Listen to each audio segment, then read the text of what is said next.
E de emoções vive uma mãe, um pai, um adulto responsável.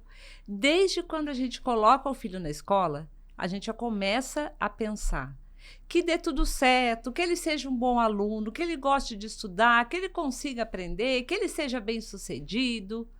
Só que quanto mais a ciência evolui e nós conseguimos diagnosticar distúrbios de aprendizagem cada vez mais cedo, mais as famílias entram em pânico, com receio de que em algum momento essa família descubra que o filho tem um desses distúrbios de aprendizagem ou talvez alguns deles ali combinados. E diante do momento que a gente vive, em que nas redes sociais diariamente tanta informação é compartilhada, tanto informação de confiança quanto alguns achismos, nós nos damos com famílias, pais, mães, avós, de alunos de todas as idades, desesperadas, querendo saber se o filho está condenado a ser um aluno que não vai conseguir aprender a partir do diagnóstico de um desses distúrbios de aprendizagem. Ou será que é melhor fazer de conta que não tem nada acontecendo? Ou será que eu vou lá na escola e peço para a escola mudar tudo, porque o meu filho precisa que tudo seja adaptado para ele? Ou será que eu levo meu filho para uma outra escola onde ele não seja cobrado para que ele dê conta? Pois é sobre isso, é sobre todas essas dúvidas, esses medos desnecessários, já começo dando um spoiler, que nós vamos conversar com vocês hoje. Os distúrbios de aprendizagem são questões que podem afetar um estudante em qualquer fase da vida, como aluno, mas temos ótimas notícias sobre como você, pai, mãe, avó, pode agir para garantir que qualquer que seja o distúrbio de aprendizagem, essa criança ou esse adolescente que você tem aí vai conseguir se desenvolver, se realizar plenamente. Eu sou Roberta Bento. E eu sou Thaís Bento. Nós somos mãe e filha, especialistas na relação de família e escola e apresentadoras do Pode Educar, o videocast da família e da educação, uma parceria do SOS Educação com a Rede Pitágoras. E o objetivo principal do Pode Educar é ser uma rede de apoio para as famílias com filhos em idade escolar e tratar dos principais desafios, dilemas e questões que afligem o dia a dia das famílias a partir do momento que os filhos vão para a escola. Então já temos vários episódios aí que vocês podem acessar, desde falando sobre equilíbrio no tempo de tela, bullying, vários outros temas. E hoje, no nosso tema de hoje, vai ser esse das principais dificuldades de aprendizagem e como a família pode ajudar o aluno a superar os desafios gerados por elas. E acho que vamos começar já falando que qualquer dúvida que for surgindo para você durante o episódio, qualquer comentário que você quiser fazer, você pode fazer aqui nos comentários desse vídeo, se você estiver assistindo no YouTube, ou lá no Instagram, no canal do YouTube da Rede Pitágoras. E aí a gente vai começar a nossa conversa, acho que primeiro falando de uma visão mais geral das dificuldades de aprendizagem e do quanto que hoje em dia a gente vive, às vezes, um pêndulo delas servirem, às vezes, como um pretexto do porquê que esse aluno não vai bem na escola ou não tem uma relação boa com os estudos. E do outro lado, quando os pais conseguem encontrar o caminho e a abordagem correta com esse filho, às vezes até o gatilho do porquê que ele vai conseguir se dar bem, né? A verdade é que, seja qual for a dificuldade que seu filho estiver enfrentando na escola, nos relacionamentos, dentro de casa, na hora de fazer a lição, na hora de se preparar para sair para a escola, ou às vezes, mesmo na convivência em família, um aluno que fica mais fechado, que começa a ter questões ali de autoestima, são sinais de que tem alguma coisa acontecendo e que essa criança ou esse adolescente precisa de ajuda. Em geral, o que acontece é que, para os distúrbios de aprendizagem, a primeira percepção de que tem alguma coisa estranha acontecendo ali vem da própria escola.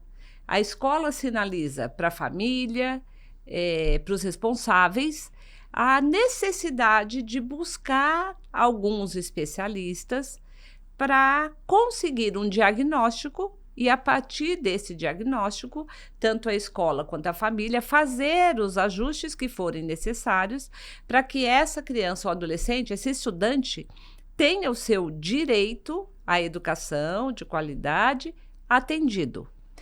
Porém, o que acontece, em grande parte das vezes, é que, diante da sinalização da escola de que pode haver algum distúrbio que vem gerando ali todos os problemas que esse aluno está enfrentando, que nem sempre, como eu já disse, nem sempre é focado diretamente, essa dificuldade é focada diretamente na aprendizagem, às vezes vai no relacionamento. Mas diante dessa sinalização, a gente tem dois opostos. Diante dessa sinalização, nós temos dois opostos. É que eu ia falar pêndulo e misturei as duas palavras, porque geralmente as famílias pendulam, né?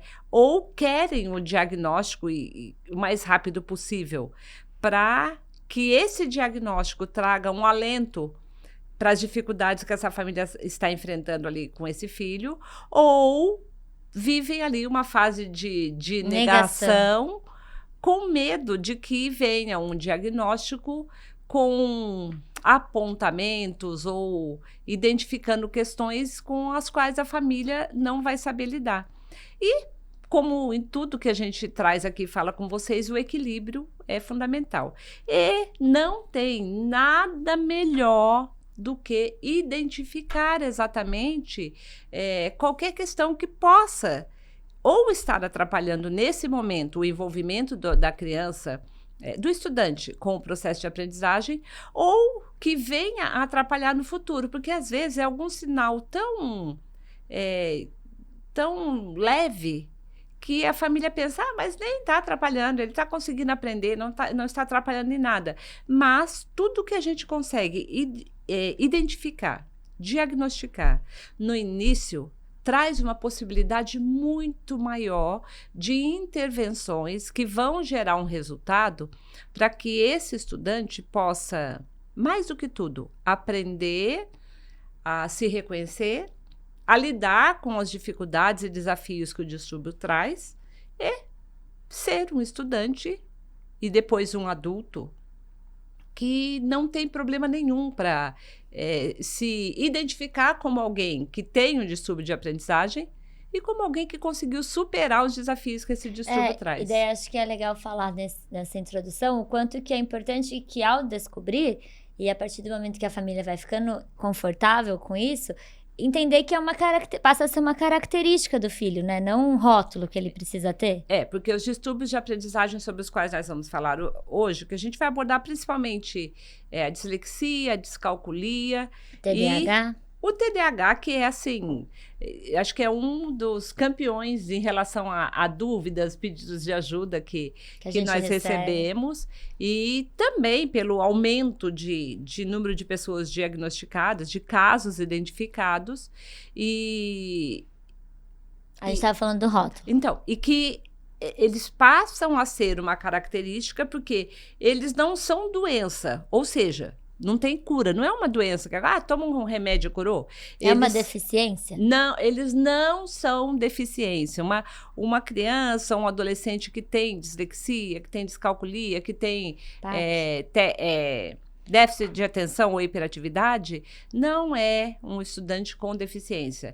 Esse distúrbio de aprendizagem é uma característica dele e faz parte de quem ele é, com todos os desafios que traz e com tudo que pode acabar se tornando um superpoder a partir do momento que ele aprende a lidar com esses desafios. Então, não é deficiência, não é doença, portanto, não é nada que pode ser curado, mas são questões que podem ser entendidas e aprender a lidar com, né? Então, não é...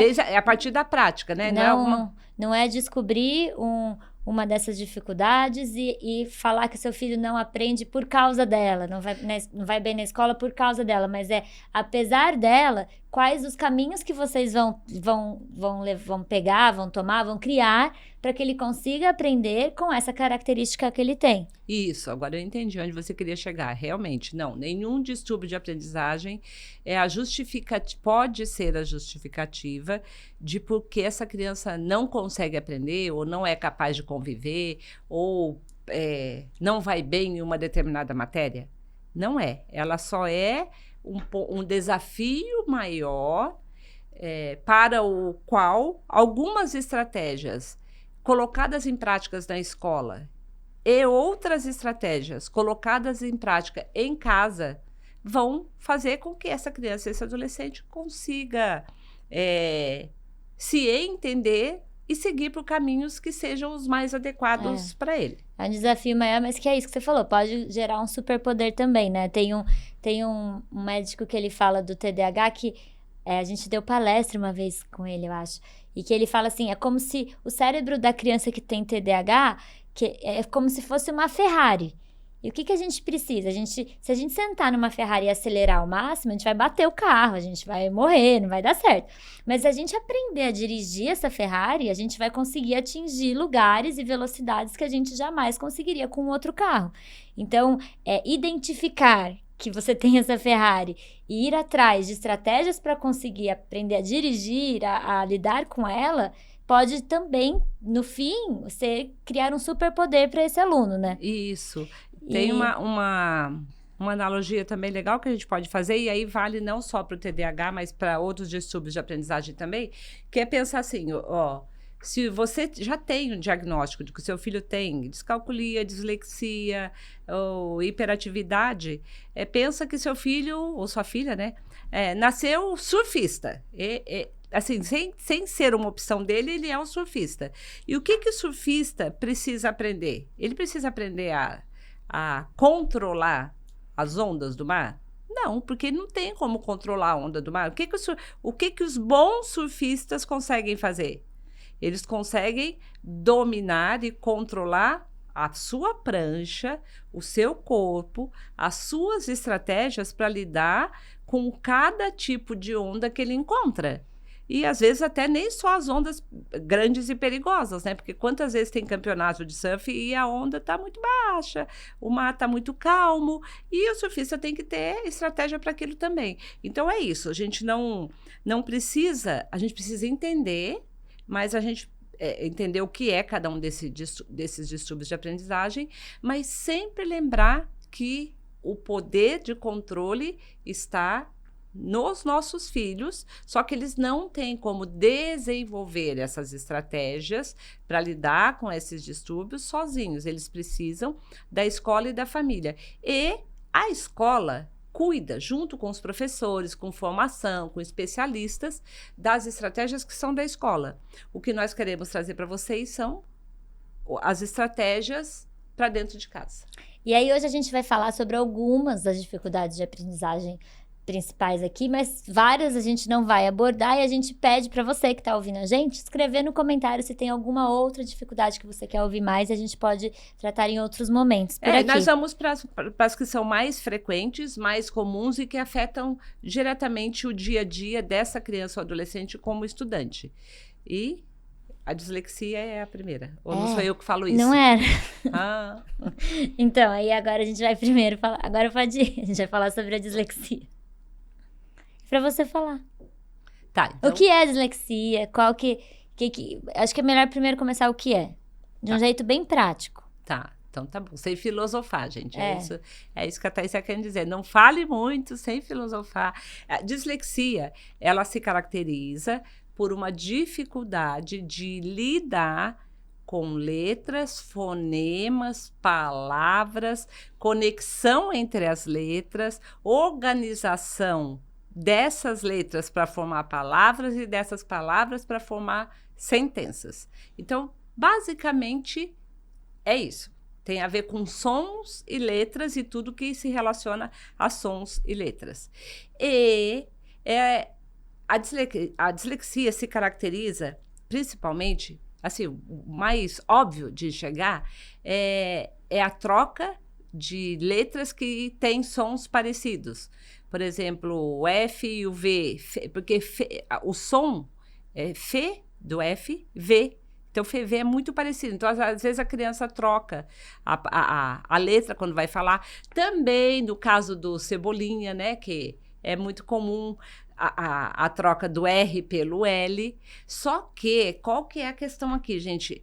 É Mas diferente. na fala ou na leitura? Ambos. Ambos. Mas aí que vem a questão. Olha, uma criança de 2, de 3, de 4, ou até de 5 anos, que troca a letra, que troca o R pelo L, que fala algumas palavras com sílaba trocada, isso não é sinal de dislexia. A gente só pode diagnosticar dislexia depois de 2 anos dessa criança na vida escolar e a partir da reta final ali da educação infantil. E lembrando que a nossa ideia aqui com esse episódio do podcast é falar mais sobre o assunto, alertar, mas não é uma ideia de diagnosticar. Então, Instagram, podcast, qualquer fonte de informação serve para vocês conseguirem conseguir ampliar a visão, mas precisa da visão de um profissional para o diagnóstico acontecer, certo? Aliás, nem o professor, nem dentro da escola, os profissionais de educação, eles não fazem o diagnóstico, eles apontam uma possibilidade, uma dificuldade e direcionam essa família para procurar quem? Aí vem outra questão. Não existe, como não é uma doença que você faz um exame e sai o resultado, não tem como um único profissional diagnosticar sozinho nenhum desses distúrbios de aprendizagem. Então, a gente sempre vai precisar de uma equipe multidisciplinar, psicopedagogo, neurologista, pediatra, fonoaudiólogo, no caso da dislexia, fonoaudiólogo é fundamental. Então, é sempre uma equipe multidisciplinar que vai poder diagnosticar se seu filho tem dislexia ou não. Caso esse diagnóstico venha, aí é que entra nas estratégias que a gente quer passar aqui. Mas, de qualquer maneira, o primeiro ponto é, tá bom, seu filho a gente está conversando aqui, você está suspeitando, nossa, será que meu filho está no 3º, no 4º ano, troca a letra, ainda foge da leitura, essa é uma característica muito importante. Mas calma que daí gera uma dúvida, né? Porque hoje em dia a tendência é a criança fugir da leitura, então... tanto que a gente fala que um dos maiores desafios para as famílias hoje em dia é conseguir educar filhos que gostem de ler. Então, eu acho que isso é característica das principais dificuldades de aprendizagem. Muitas delas têm como sintomas características da geração de alunos de hoje. Você concorda? Ou o quê? Será que a rotina que a gente tem hoje, com todos os desafios, excesso de tempo de tela, a vida tão corrida que a gente tem, o pouco tempo de convivência no mundo real e poucas oportunidades para o desenvolvimento e prática da paciência, do foco, da concentração, estão gerando uma explosão de pessoas. Esse ambiente não gera o distúrbio de aprendizagem, porque esse distúrbio de aprendizagem, dislexia, TDAH. Descalculia, TDAH, são distúrbios neurológicos, e então eles não são gerados pelo ambiente aqui fora, mas eles são acionados e se tornam desafios cada vez maiores conforme a gente convive e se ajusta ao dia a dia. Então, o que eu quero dizer é, nesse ritmo de vida que a gente tem hoje, com poucas oportunidades para praticar paciência, foco, concentração, é mais comum que a manifestação desses distúrbios de aprendizagem venha de uma forma mais intensa. A gente vinha até conversando no caminho, eu e a Thaís, que eu adoro fazer analogia. E eu estava falando que a gente pode fazer a analogia com alergia, por exemplo.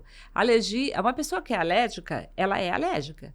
Só que ela pode chegar até a vida adulta sem nunca ter essa alergia ter se manifestado. Então, por exemplo, se for alergia a frutos do mar, uma pessoa que mora na região central do Brasil e tem muito pouco contato com comida, né, com peixe, com camarão, com ostra, com comida do mar. De repente, lá na vida adulta, ela experimenta e passa mal e descobre que ela é alérgica. A alergia apareceu naquele momento? Apareceu naquele momento? Nasceu naquele momento? Não. Ela tinha alergia, mas ela não tinha sido exposta àquele fator que desencadeia, né? Que faz a alergia se manifestar. Então, a mesma coisa, uma coisa parecida em relação ao distúrbio de aprendizagem é assim. Então, quem tem o distúrbio de aprendizagem, isso está comprovado cientificamente. Muitos deles têm uma questão, inclusive, hereditária. E aí você pode pensar, mas meu filho foi diagnosticado com dislexia, eu nunca soube que eu tenho, ou que a mãe tem, ou o pai tem. Talvez os adultos responsáveis passaram pela escola quando a gente ainda não tinha uma consciência desses distúrbios. E quantos adultos concluíram que eles, não, eu não tenho jeito para escrita, para leitura, não gosto de ler em público, fico nervosa, sai tudo errado. Pode ser que nunca tenha diagnosticado lá quando era pequeno, enfrentou desafios, se achou menos capaz que os outros, que esse eu acho que é o principal objetivo dessa nossa conversa aqui hoje, é a gente conseguir ter a consciência de que esses distúrbios não tornam uma criança menos capaz que outra. Não é uma sentença, né? Não é uma sentença e não deve nunca ser usado para dizer, não, mas é que em português ele não consegue bem porque ele tem dislexia. Não é isso, ele tem um desafio maior para trabalhar com sons e letras. Na leitura também. E aí isso só mostra que ele precisa de mais leitura, né? Não de tirar a leitura. Agora nós vamos para as estratégias, né? Mas é que muitas vezes uma criança que a professora dá atividades quando está praticando a leitura, da criança levantar e ler um parágrafo lá do livro, do texto, ela lê oralmente lá, em voz alta, para todos os alunos, e essa criança às vezes passa até mal para fazer isso, porque ela se sente mal com as trocas que ela faz, ela ouve outros colegas e ela acha assim, nossa, olha como ele lê, eu na mesma idade leio tudo errado. Então, isso mexe muito com a autoestima. A partir do momento que a gente tem o diagnóstico, é nesse tipo de ação que a gente pode fazer para não deixar que impacte de forma negativa a autoestima. Então, não expor uma criança que tem dislexia a fazer leitura oral no meio de todo mundo para uma turma inteira. Não precisa disso. Agora, ele é menos capaz de ler? Não, não é. Mas ele precisa primeiro ler em silêncio, ele precisa ler mais de uma vez a mesma palavra ou a mesma frase, até que ele talvez em dupla, né? Ler em grupos menores. Então, mas dentro da sala, nós, assim, principalmente aqui onde estamos, né, junto com o Sistema Pitágoras, a gente sabe que a escola e os professores estão cuidando disso. E agora, em casa, né, você colocou a leitura é um grande desafio. Para todo mundo hoje em dia, para todas as famílias. Mas o que a família de uma criança que tem dislexia pode fazer no dia a dia para ajudar essa criança a superar os desafios da dislexia? Então, o primeiro lugar é o ponto que você trouxe. É não tirar o momento da leitura como parte da rotina. Aliás, isso a importância do momento da leitura está em um dos episódios anteriores que nós gravamos aqui. O momento da leitura deve estar presente em casa para crianças de todas as idades. Uma criança ou um adolescente que tem dislexia, a gente já teve caso da mãe falar, então o momento da leitura eu tiro, porque é um desafio para ele. Não. Talvez para esse filho, ao invés de 2 vezes por semana, você coloque 3 ou 4 vezes por semana. Inclusive, a gente já fez muito curso de neurociência cognitiva que eles mostram até fotos do cérebro da criança ou do aluno com dislexia, o quanto que esse cérebro consegue ser modificado a partir da leitura frequente na rotina. Então, esse também é um ponto que é importante a gente deixar aqui, que o nosso cérebro muda a todo momento e ele precisa desses estímulos para ele mudar. O mesmo acontece para o lado inverso, né? Então, se a gente deixar de estimular, cada vez mais essa criança vai ter dificuldade. Isso. Bom, então, a leitura frequente, para a criança que está em fase de alfabetização, a rima, a leitura conectada com o ambiente, e aqui entra uma outra estratégia que a gente passa com frequência também. Dentro do carro, quando estiver indo no trajeto para a escola, para um passeio, que você, pai, mãe, faça a brincadeira. Vamos ver quem acha numa placa, no nome de loja, no letreiro. Começa com a letra. A primeira letra do nome de alguém da família. Aí pode ser o nome do pai, da mãe, da avó. Achei a letra T, da tia Thaís, achei a letra C. E aí, começa com a letra, depois com sílaba e depois com palavras. Vamos ver quem acha uma palavra que tem a letra R. No meio, depois que tem a letra R, no final, que começa com a letra R. Esse tipo de desafio que você coloca letras e sons de forma integrada com a vida, com brincadeira, e não conectada com escola, com desempenho, com nota, com lição de casa, ajuda e muito para que esse domínio que essa criança vai tendo das letras e dos sons, ela aplique depois, na hora de estudar, dentro da sala de aula, da lição de casa, da leitura para a escola. Então, o segredo é trazer para momentos da família que não tenham a ver com os estudos. Lembrando de que se você tem alguma dúvida enquanto você está ouvindo, pode entrar no canal do YouTube da Rede Pitágoras ou no Instagram e mandar pra gente, que a gente vai adorar responder depois. E agora vamos falar sobre descalculia. Deixa eu só falar que não é só leitura, mas escrita também. Então, pedir para o filho fazer a lista de compra do supermercado, pedir para ajudar a escrever, agora a gente está chegando aí final do ano, fazer cartão de agradecimento para a professora, para os funcionários da escola, para o porteiro do prédio. Então, colocar a leitura e a escrita para serem praticadas como parte da vida, independentemente da escola. Essa é uma forma de ajudar para lidar com a dislexia. E aí, então isso, a dislexia, principal ponto de alerta, quando aparece, é normalmente quando a criança começa a escrever, a ler, na escrita, né? E, não? Não, na fala também. Sim, mas se a gente for falar das matérias da escola, seria o português.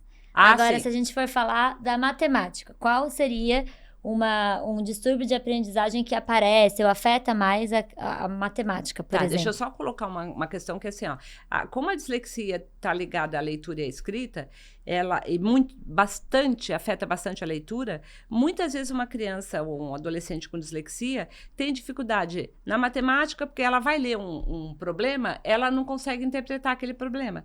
Então, por mais que ela seja focada na leitura e na escrita, as consequências, quando não tratadas adequadamente, também vão para as outras matérias, tá? Tá. Agora, vamos lá, senão a gente não vai conseguir chegar, e ainda mais o TDAH, que é o que todo mundo manda pra gente de dúvida. Não, mais que isso, né? Os 5 pontos que ajudam a lidar com tem todos isso. Então, os distúrbios. Vamos bem direto sobre a descalculia.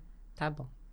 Tá, então, a descalculia é o desafio, a dificuldade de lidar com números. E aí, lidar com números também acontece de muitas vezes, muita gente fala assim, matemática é difícil para todo mundo. Não, não é achar matemática difícil. É muitas vezes uma criança que sabe contar, por exemplo, quantas peças de Lego, do quebra-cabeça ela tem ali na mesa. Ela sabe escrever, então ela sabe contar que tem 6 peças, ela sabe fazer o número 6, mas ela não conecta o número que ela contou com o algarismo 6. Ela tem dificuldade, então, de conectar quantidades com o número em forma de algarismo. Ela tem dificuldade de armazenar resultados de cálculos que rapidinho a gente torna automático, por exemplo, 2 mais 2, 4, 1 mais 1, 2. Mesmo cálculos muito simples assim, para ela isso é um desafio maior. Então não é não gostar de matemática, não conseguir prestar atenção na aula de matemática, é além disso. Então, isso, não gostar de matemática, não conseguir prestar atenção, acaba se tornando uma consequência do quanto é desafiador para ela lidar com os números desde da parte mais básica. De novo, por isso que diagnosticar precocemente e entrar com as intervenções para que essa criança consiga vencer esses desafios faz toda a diferença. Porque a partir do momento que uma criança não gosta de matemática, acha que ela não consegue de jeito nenhum, não é só a matemática que se torna um desafio grande para ela, são todas as matérias relacionadas à área de exata e raciocínio lógico. E aí, temos alguma dica prática para as famílias, quando elas descobrem esse diagnóstico? Tá, de novo, só um grupo multidisciplinar pode dar esse diagnóstico. E a estratégia é muito parecida. Aliás, é a mesma estratégia que a gente passou para a dislexia. É trazer números, raciocínio lógico para o dia a dia, independentemente de desempenho, de estudo, de lição de casa. Então, que contar, colocar números, ver a matemática, ver o raciocínio lógico no mundo que do cerca é a melhor maneira. E vir com esse desafio no sentido de brincadeira, vamos ver quem consegue primeiro, vamos ver quem coloca primeiro o talher na mesa, vamos ver quem conta quantas pessoas tem para almoçar em casa no final de semana, vamos ver quantos pares de sapato cabem nessa gaveta, quantos lápis cabem no seu estojo. Então, assim, é trazer os números para o dia a dia. E no caso de adolescentes, crianças que já são um pouco mais velhas, já estão em séries mais avançadas, até pedir ajuda mesmo para fazer compra no supermercado, para passar no caixa, para pagar essa compra, para calcular quanto que vai gastar, por exemplo, na compra de material escolar no começo do ano.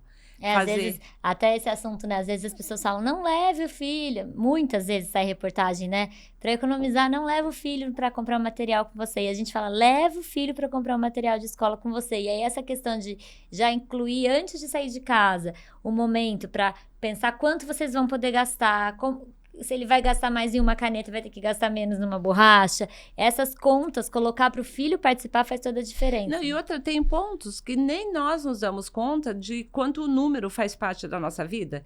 E, gente, eu tenho me deparado com a situação que eu acho um pouquinho assustadora e que cabe exatamente aqui nesse momento, de crianças de 8, 9, 11 anos que não sabem falar, por exemplo, a data de nascimento. Data de nascimento é número.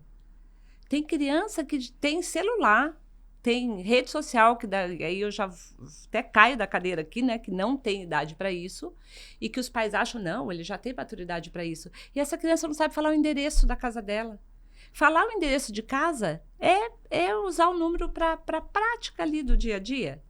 Guardar o número da placa do carro do pai e da mãe, o aniversário do pai e da mãe, o aniversário dele mesmo, do seu filho, ele saber falar, é dia 30 de junho, ou se for falar o junho, é qual mês do ano? É o mês 6, então também pode ser 30/6. O ano que a criança nasceu. Então tem número em tudo na nossa vida. E se a gente estimula a criança a saber, aniversário de pai e de mãe também, gente, assim, não é uma informação que vai ajudar até seu filho desenvolver empatia, a conseguir se conectar com outras pessoas perguntando sobre data de nascimento. E até jogos, né? Jogo de dominó, jogar bingo, banco imobiliário, jogo da vida. Todos esses jogos também antes faziam muito mais parte do dia a dia das crianças, e a gente precisa resgatar isso, porque não é só paciência, concentração, várias habilidades que eles desenvolvem enquanto jogam, mas também essa familiaridade com os números em qualquer momento do dia a dia. E contar. A gente tinha uma brincadeira, nem lembro se você ainda lembra que a gente fazia, não sei se você lembra, que às vezes você brinca assim, não pode durante, sei lá, 10 minutos, a gente não vai poder usar a palavra não. Sim. E aí a gente vai marcando quantos pontos cada um tem. Daí você guarda aquilo lá e vamos ver quem faz mais ponto até sexta-feira. Aí seu filho que anota quem fez quantos pontos, quem falou a palavra. Pronto, é um jeito muito leve de colocar números e que ajuda nessa relação que ele vai ter com números e cada vez mais, quanto mais ele ficar à vontade com números e raciocínio lógico, mais ele aplica isso no desenvolvimento de habilidades que ajudam a contornar a descalculia. E agora, antes da gente ir para o TDAH, nós vamos para o quadro Vale o Teorema.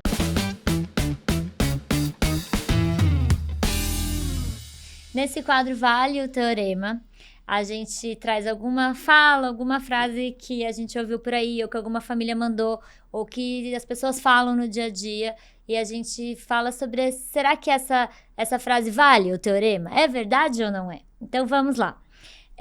O meu filho não consegue ficar sentado prestando atenção na aula, e nem tem condições de fazer lição de casa, pois ele tem diagnóstico de TDAH.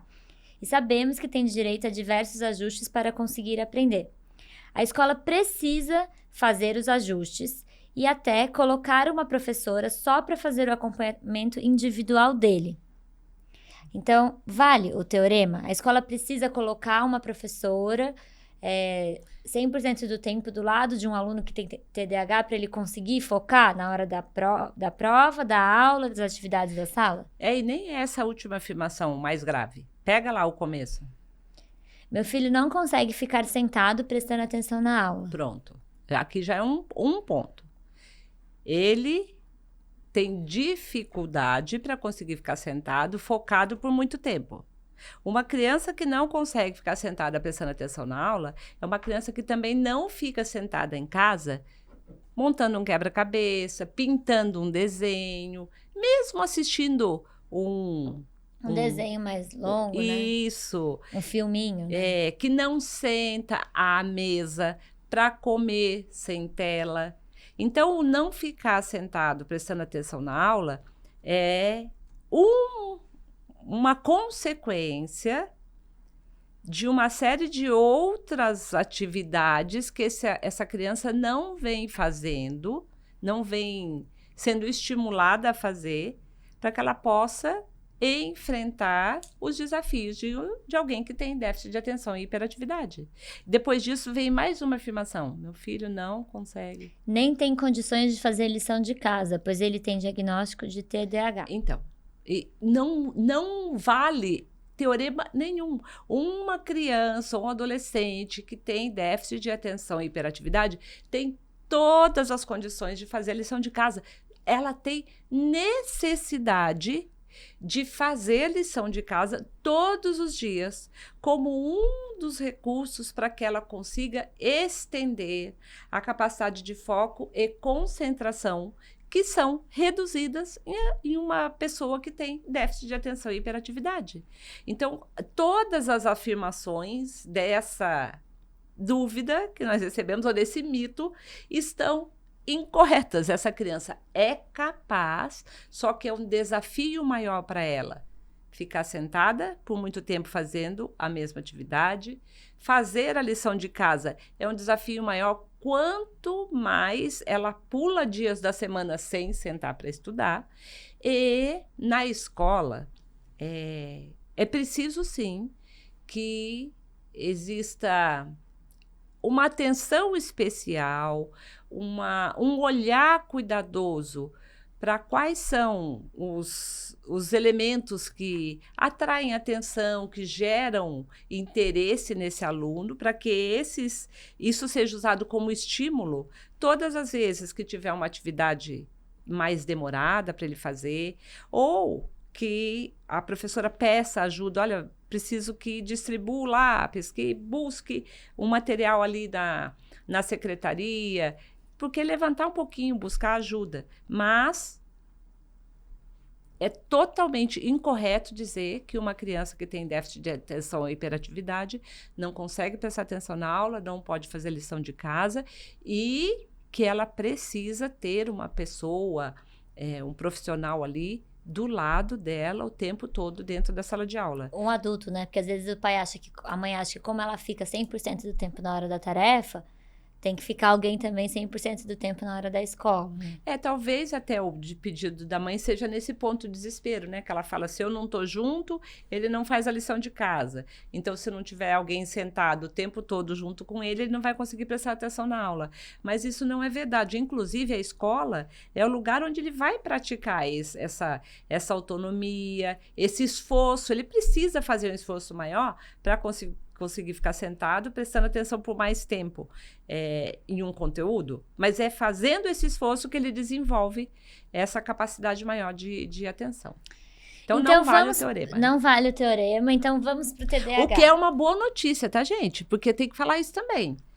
Dizer que seu filho é capaz, que ele consegue, às vezes para o pai, para a mãe, às vezes para a avó que fica com esse neto o dia todo, dá um desespero, porque fala assim, você fala que você consegue porque não é você que tem que ficar com ele. Mas olhe para isso como uma boa notícia. É assim, você ter a certeza de que ele é capaz. Ele não está conseguindo nesse momento, não significa que ele não é capaz, significa que existe a necessidade de vários ajustes para que ele chegue a usar esse potencial que ele tem. Então, olha para isso como uma boa notícia. E já falando do TDAH, a gente já falou aqui que não é uma deficiência, mas o que é o TDAH, então? Bom, acho que isso ele é o mais óbvio de todos os distúrbios de aprendizagem, que é a dificuldade de focar, de se concentrar, de colocar atenção estendida nas atividades. E aí, geralmente, mas não necessariamente em todos os casos, vem acompanhado da hiperatividade, que é aquela necessidade de estar o tempo todo se movimentando, mudando de um lado para o outro, mas não necessariamente quem tem déficit de atenção tem hiperatividade, são dois distúrbios que estão muito associados, mas a pessoa que tem o déficit de atenção e hiperatividade, ou diagnóstico, ela realmente tem o cérebro mais acelerado. Então, o que é que essa pessoa tem de desafio? Desacelerar. Esse é o desafio dessa pessoa. Fazer uma coisa de cada vez e ter o foco que precisa, né? Devagar. É isso, desacelerar? Como estratégia? Não. Queria a prática do que é o desacelerar. Desacelerar, não, é desacelerar o cérebro mesmo. Agora, como é que faz isso? Vamos já para as estratégias, então? Tá, então vamos lá. Uma estratégia que cabe como fundamental nos dias atuais é fazer uma coisa de cada vez. Isso é uma coisa que a gente precisa fazer intencionalmente, pai, mãe, adulto. A gente precisa ser o modelo para os filhos. Então, nossos filhos precisam nos ver fazendo uma coisa de cada vez. E a nossa tendência, até principalmente quem é mãe, né? Que tem já o pressuposto aquela história da mãe polvo, que a mãe tem 500 braços e faz milhares de coisas ao mesmo tempo. Então, nós precisamos ajudar nossos filhos que têm déficit de atenção e hiperatividade, começando pelo exemplo. Então, mesmo que você, mãe, consiga fazer várias coisas ao mesmo tempo, na frente do seu filho, tire momentos para ele te ver fazendo uma coisa de cada vez. E chama ele para sentar junto com você para te ajudar. Ou, não necessariamente sentar, né? Você pode chamar o seu filho para te ajudar a dobrar a roupa que você está tirando do varal. A pegar para você os legumes para a sopa que você vai fazer. Ou ajudar você a organizar o que você precisa organizar à noite para deixar tudo arrumado para o dia seguinte. Mas quando você for fazer cada uma dessas atividades, que seja só essa atividade. E no caso de criança, principalmente tela longe quando a criança estiver brincando, quando a criança estiver estudando, quando estiver comendo. Na verdade, é separar o momento de tela, seja para jogar, para assistir alguma coisa, de qualquer outra atividade. Então, desacelerar é, primeiro, fazer uma coisa de cada vez. Isso é acho que é o mais prático que a gente consegue trazer. E o mais necessário hoje em dia, né? Se a gente for pensar no dia a dia de todo mundo, né? Nos dias atuais. Isso. E aí a gente começa a trazer pontos que a gente já colocou para o ajuste da rotina e que são pontos muito recorrentes porque eles realmente funcionam como um antídoto para as características mais desafiadoras dos distúrbios de aprendizagem, que é o hábito da leitura. Acho que fica até o convite aqui para você, quando acabar de ouvir esse episódio, voltar lá no episódio que a gente fala sobre o equilíbrio no tempo de tela, que daí a gente fala sobre a rotina ideal para os filhos, que muitas vezes quando a gente fala sobre esses pontos que precisam estar presentes no dia a dia dos filhos para um desenvolvimento saudável, muitas vezes a gente recebe a dúvida, mas meu filho tem TDAH, conta também? Meu filho tem TDAH, posso fazer isso com ele também? E sim, essa rotina que a gente fala lá no episódio, com 7 pontos, também vai trazer muitos benefícios para o seu filho que tem TDAH. E a leitura e a escrita são 2 atividades que elas requerem o funcionamento, a conexão, a interligação de várias áreas do cérebro. Então, por isso que elas são atividades que ajudam a estender a capacidade de foco e concentração. Então, brincadeiras que envolvam o raciocínio lógico, a leitura e a escrita ajudam bastante. De novo, a gente volta, então, para os jogos de tabuleiro, brincadeiras no concreto, ali no mundo real. E está comprovado, gente, quanto mais pesquisas são publicadas sobre déficit de atenção e hiperatividade, mais se confirma que para esse caso de pessoas, crianças, adolescentes, que têm déficit de atenção e hiperatividade, a atividade física é fundamental. A atividade física ajuda tanto a essa criança colocar para fora toda aquela energia, quanto a se autorregular, a conseguir ter consciência corporal, a conseguir ajustar e estender o tempo de foco, de atenção que ela vai ter. E aí temos uma estratégia para as famílias? Então, por enquanto, assim, todas as estratégias que nós passamos devem ser aplicadas pelos adultos responsáveis. Mas o que eu acho que talvez seja o que mais vai ajudar as famílias que têm dentro de casa um filho, uma criança ou um adulto com qualquer desses distúrbios de aprendizagem, é conhecer os 5 Cs, que na verdade é resultado de um estudo de uma psicóloga americana que ela chama Shannon Salina, doutora Salina, que o pessoal fala. Doutora Salina, que é uma das maiores especialistas em déficit de atenção e hiperatividade. Então, ela trouxe os 5 Cs que garantem para uma família que essa família vai dar conta de ajudar a criança a crescer, a esse jovem, a chegar à vida adulta, sendo capaz de controlar, de dar conta dos desafios do déficit de atenção e hiperatividade. Então, vamos lá. Primeiro C é o C do autocontrole. Autocontrole de quem? Nesses 5 Cs, ela está falando dos adultos. São os adultos responsáveis. Isso, pai, dos mãe, adultos avó. que cuidam, que tem um estudante ali, um aluno sob responsabilidade deles, tá? Então, o primeiro é o autocontrole. Gente, tem como ter autocontrole se a gente não tiver com a saúde mental em dia? Não tem, não tem. A gente explode com qualquer coisa quando a gente não está equilibrado emocionalmente. Então, mais do que em qualquer outra época, está comprovado que nós ainda trazemos sequelas da pandemia e a nossa saúde mental, enquanto responsável por um estudante, enquanto adulto, está abalada. Então, a gente precisa tirar momento para relaxar, para ouvir uma música, para dormir, para compartilhar a responsabilidade da educação dos filhos. Então, se você é mãe solo, se você é pai que educa um filho sozinho, você precisa ter uma rede de apoio em quem você confie, para de vez em quando você falar num sábado, olha, hoje estou tranquilo porque meu filho está com a avó, com a tia, com um amigo, com o irmão, enquanto eu vou no cinema, enquanto eu vou sair ouvir uma música, enquanto eu vou dormir a tarde toda. Porque o autocontrole, que é o primeiro dos 5 Cs, requer equilíbrio emocional. Sem autocontrole, o que acontece? Todas as vezes que esse distúrbio de aprendizagem se manifesta, que a criança troca a letra na hora que está fazendo uma lição, que o filho não para quieto na hora de sentar para comer, a gente explode. E quando potencializa a gente explode, ainda mais o que ele está manifestando. Num ambiente emocional tenso, inseguro, onde ele sempre ouve, mas de novo, eu já falei 50 vezes, isso é uma frase que tem que eliminar para quem tem uma criança em casa, um adolescente com distúrbio de aprendizagem, e a gente só consegue se a gente estiver bem emocionalmente. Então, primeiro C, autocontrole. Segundo C?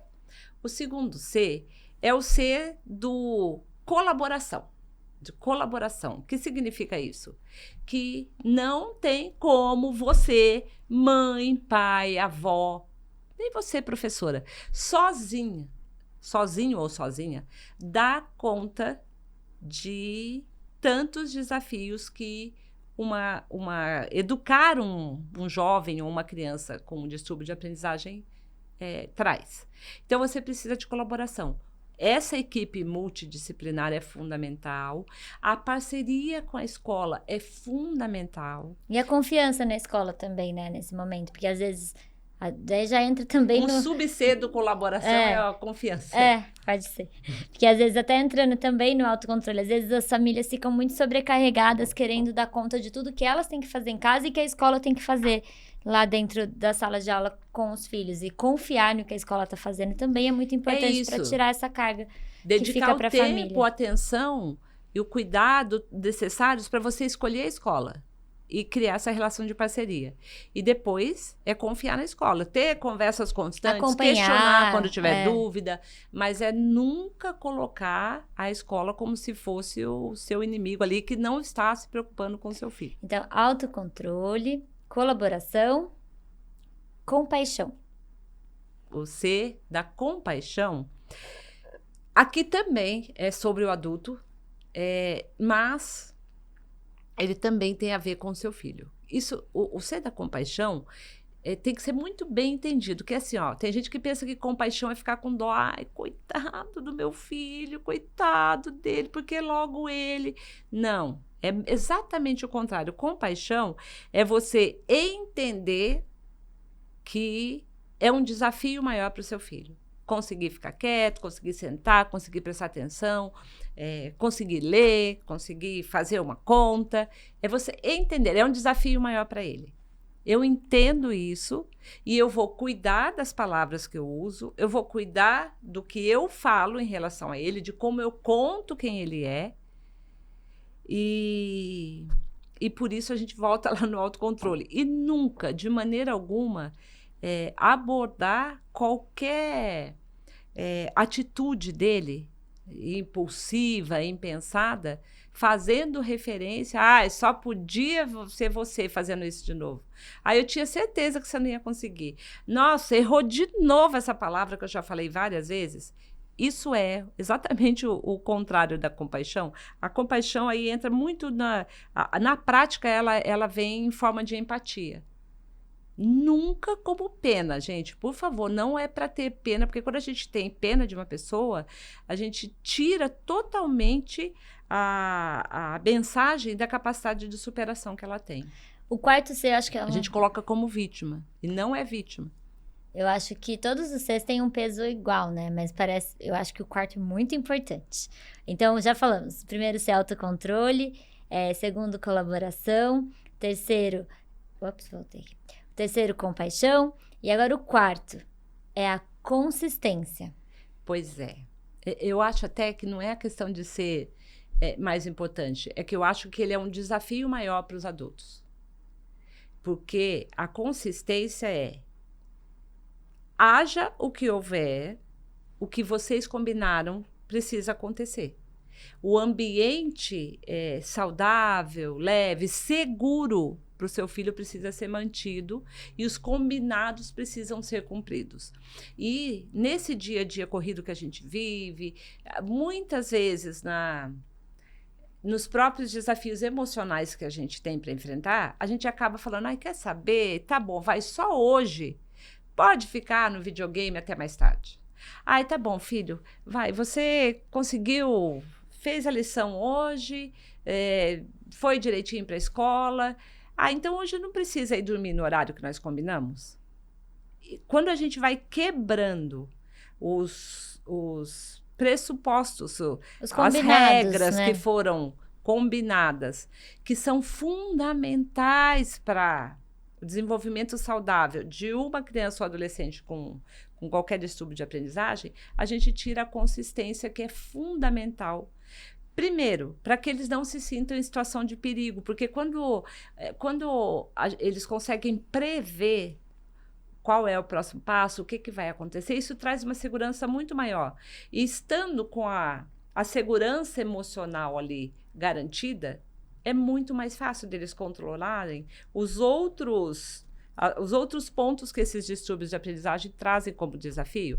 Então, a consistência é não mudar regras, combinados, de acordo com o seu remorso, o seu cansaço, ou as a circunstâncias persistência do seu filho em insistir, ou às vezes até a gente também recebe muito isso de, ai, mas tadinho, ele estava tão gripado, deu tanta dó.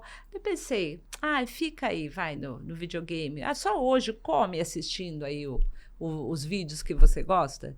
Aí a gente, não tendo consistência, a gente torna para eles o desafio muito maior de vencer cada característica desses distúrbios. E o último C? O último C, gente, é um C que a gente precisa colocar intencionalmente no dia a dia, e ter alguns momentos especiais que ele venha com maior intensidade, que é o C do comemorar ou celebrar as pequenas conquistas. Então, assim, uma criança que tem diagnóstico de déficit de atenção e hiperatividade e que você passou muito tempo correndo atrás dela com a colher para ela comer, ou virando ali milhares de possibilidades para conseguir que ele sentasse quieto um pouquinho, ou que sentasse e ouvisse você ler para ele 3, 4 páginas de um livro. Quando você chega no ponto em que ele senta e come, conversando com você, come a refeição toda, você precisa celebrar isso e deixar ele saber o que é que vocês estão comemorando. Você precisa elogiar e comemorar cada pequena conquista. Então, seu filho que chegou, tirou o tênis, levou e colocou no quarto. Para uma criança que tem déficit de atenção, lembrar que a mochila ficou no meio do caminho, não é ser bagunceiro. É realmente para ele, a hora que ele soltou a mochila ali para fechar a porta, ele esquece a mochila. E a tendência dos pais no automático é falar muito quando o filho não faz alguma coisa, e quando ele faz, acaba que passa batido, né? Não fez mais que obrigação. E a gente precisa conscientemente, intencionalmente, inverter essa perspectiva, né? De achar as pequenas coisas que o filho faz certo para comemorar, celebrar. E isso vai trazer a energia, a autoestima, o estímulo que ele precisa para daí conseguir também fazer as outras atividades que ele precisa do dia a dia, né? É isso. E a gente não pode esperar para comemorar quando ele tirar nota 9, nota 10. Não é isso. É para comemorar porque essa semana inteira, ele sentou e fez a lição de casa. Mas ele reclamou. Gente, pelo amor de Deus, nós queremos crianças, filhos saudáveis, que se coloquem, que se expressem. Não faz mal reclamar. Ele precisa sentar e fazer. Aí estudou, já veio estudando, sabe, um pouquinho por dia. Aí chegou o dia da prova. Quando ele chegar, que ele terminou a prova, comemora que vocês venceram. Passou a semana de prova, ele sentou para estudar. Mas e a nota? Quando chegar a nota, ela vai indicar que pontos ele precisa revisar, sentar e estudar de novo. Você está comemorando a semana que vocês conseguiram vencer. E por quê? Também está comprovado cientificamente, quanto mais novas pesquisas saem, mais... Esse é o segundo ponto. Um é da atividade física e o outro ponto é esse que se confirma em relação a ajudar qualquer criança ou adolescente com déficit de atenção e hiperatividade superar esse desafio. É a recompensa que ele entenda que está conectada com algum desafio que ele venceu. Não vale recompensa que que seja material e que requeira alto investimento financeiro. Essas recompensas que trazem esse benefício de ajudar a criança a se autorregular, a vencer os desafios de qualquer distúrbio de aprendizagem, são experiências. Então, é sair junto para uma caminhada, é brincar com ele com alguma coisa que ele gosta, é assistir com o seu filho adolescente uma série, um vídeo, um show que ele goste. São experiências que fazem a diferença como recompensa. Então, os 5 pontos que são seus, adulto responsável, para ajudar a vencer, então, os desafios aí são, vamos lá, um por um. Autocontrole, cooperação, compaixão, consistência e comemoração. E agora chegou a hora do Pode Perguntar.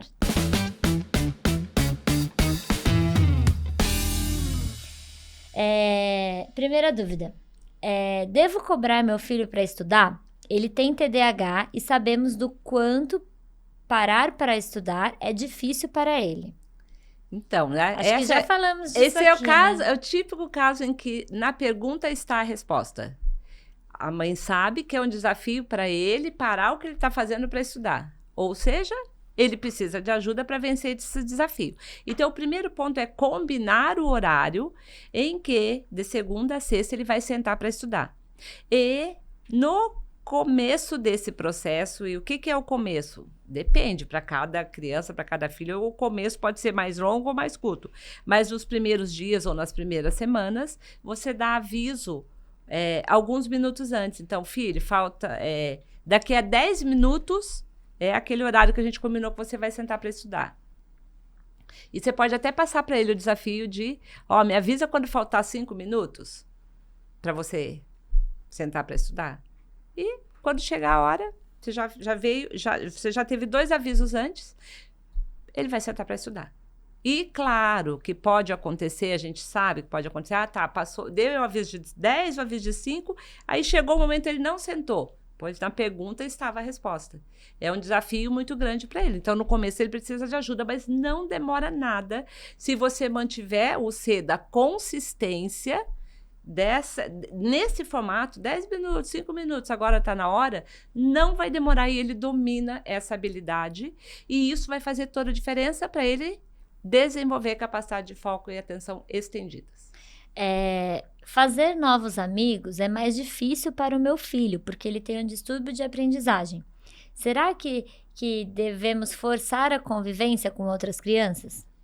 Então, gente, sabe que assim, de fato, nesse caso, existem pesquisas que mostram que crianças ou adolescentes que têm algum distúrbio de aprendizagem, elas acabam tendo como sequela, como consequência, essa dificuldade nos relacionamentos e fazer novos amigos, mas não é consequência do distúrbio, é consequência da baixa autoestima que essa criança ou adolescente desenvolve quando ela não tem os recursos para lidar com os desafios desse distúrbio de aprendizagem.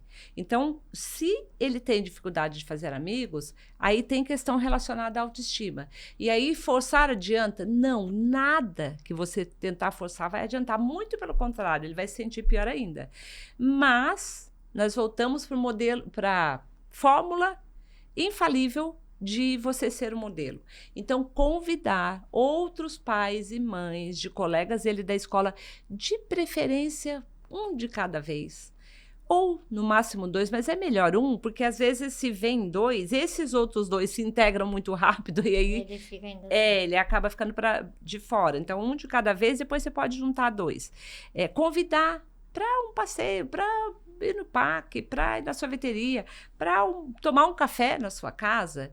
E aí, vocês adultos serão um modelo para ele dessa integração e no ambiente seguro de casa, ele vai se sentir mais à vontade para se aproximar desse colega e esse vínculo que eles criarem, que pode nem ser um vínculo tão sólido nos primeiros encontros, mas que será uma segurança enorme para o seu filho, ele vai levar para dentro da sala de aula. E também tem, né, aquela questão do quanto o relacionamento social impacta até a formação cerebral dessa criança, que vai ter um impacto também na dificuldade ou facilidade que ela tem para aprender. E aqui entra com um duplo poder a atividade física. Porque como a atividade física favorece o desenvolvimento dessa criança com hiperatividade, déficit de atenção, se ela vai fazer uma atividade física e lá ela fica muito à vontade enquanto ela está se mexendo, ela tem uma facilidade maior de desenvolver vínculos e se conectar e fazer amigos. Então, praticar uma atividade física num centro esportivo da prefeitura perto da sua casa, em alguma academia, numa praça que ele vá para caminhar, para andar de bicicleta, para para se movimentar e conheça outras pessoas, também é um caminho para ele conseguir fazer mais amigos. Esse foi o Pode Perguntar de hoje. Se você também tem alguma dúvida, pode mandar pra gente. E, na verdade, esse foi o Pode Educar de hoje, né? Estamos encerrando o nosso episódio. Eu levo um susto. Pra mim, parece que faz 10 minutos que nós começamos. E eu tô aqui, meu Deus, a gente vai passar no tempo. Mas deu tudo certo. Vocês podem comentar, mandar sugestões, dúvidas em todos os campos de fala aqui com a gente, tanto no Instagram da Rede Pitágoras, quanto no canal do YouTube. Esperamos vocês no próximo episódio. Compartilha nos grupos de WhatsApp das turmas. Compartilha com mães, pais, avós, gestores de escola, professores, e queremos ouvir de vocês também o que vocês estão achando. E nos vemos no próximo episódio do Pode Educar, o videocast da família e da educação. Até a próxima!